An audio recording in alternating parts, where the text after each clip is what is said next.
और मेरा इस गांव की धरती से नाता नया नहीं है। मैं जब छोटा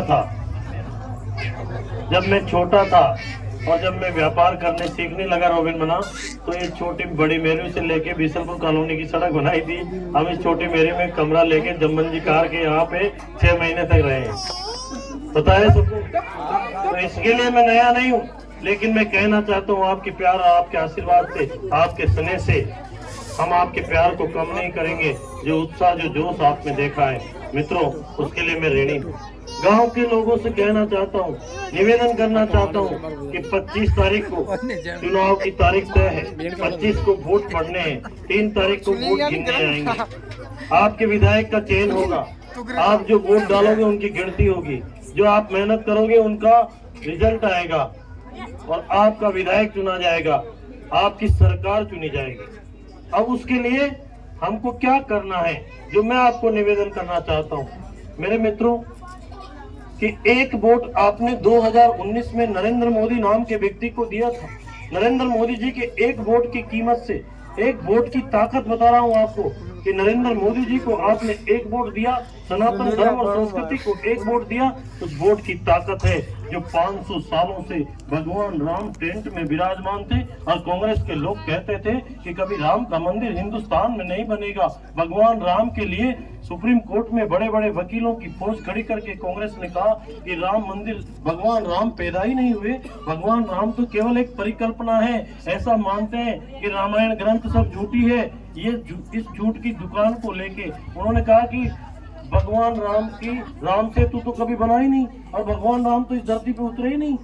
लेकिन आपके वोट की ताकत से चाय बनाने वाले के बेटे ने असंभव को संभव करते हुए भगवान राम का भव्य मंदिर का निर्माण करके, और 22 जनवरी को भगवान राम लला टेंट से उस मंदिर में विराजमान होंगे। ये हमारे लिए गर्व की बात, ये हमारे लिए गौरव की बात है। ये हमारे सनातन धर्म के लिए सबसे बड़ा गर्व और गौरव है मित्रों। तो आपके वोट की एक ताकत वो बता रहा हूँ, आपके वोट की एक ताकत से कश्मीर के अंदर धारा 370 होती थी। हमारे सैनिकों के सिर काट के ले जाया करते थे। हमारे सैनिकों के सिर काटने के बाद भी प्रधानमंत्री, गूंगे बेरे प्रधानमंत्री मनमोहन सिंह जैसे लोग कुछ नहीं बोलते थे। लेकिन आज आतंकवाद को जड़ से खत्म करने का काम नरेंद्र मोदी जी ने धारा 370 को उखाड़ के फेंकने का काम किया है। ये आपके वोट की ताकत है, ये आपके वोट की ताकत है। आज घर घर में गैस के सिलेंडर आए तो यह आपके वोट की ताकत है। आज घर घर में शौचालय बने तो यह आपके वोट की ताकत है। आज प्रधानमंत्री किसान सम्मान निधि से 6,000 रुपए आते हैं तो यह आपके वोट की ताकत है। और मोदी जी ने कह दिया कि अब 6 की जगह 12,000 कर देंगे, तो यह आपके वोट की ताकत है। मित्रों, जिस तरह से नेशनल हाईवे बने, जिस तरह से सड़कों का जाल बिछा, जिस तरह से रेलवे का जाल बिछा, पूरी दुनिया नरेंद्र मोदी कर रही है।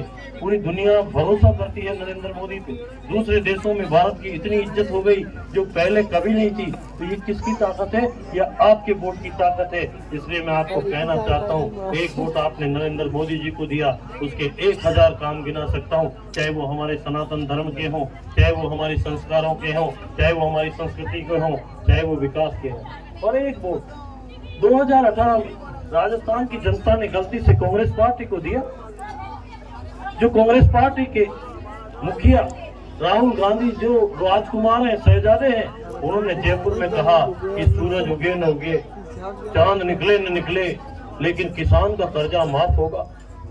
1 से 10 बोलते बोलते 1 से 10 बोलना क्या, 1 साल भी निकल गया, 2 भी निकल गए, 3 भी निकल गए, 4 भी निकल गए, 5वां भी निकलने जा रहा है। और ये केकड़ी का मेरा किसान कह रहा है कि सूरज भी निकल गया, चांद भी निकल रहा है, लेकिन रघु शर्मा और राहुल गांधी कहीं नजर नहीं आ रहे, टार्च लेके, और उनको ढूंढ रहा है केकड़ी का किसान, पर ये दोनों कहीं नहीं मिल रहे। क्या किसान का कर्जा माफ हुआ? यही कहते थे, इनको एक वोट देने की गलती बताता हूँ कि यही कहते थे नौजवान के खाते में 3.5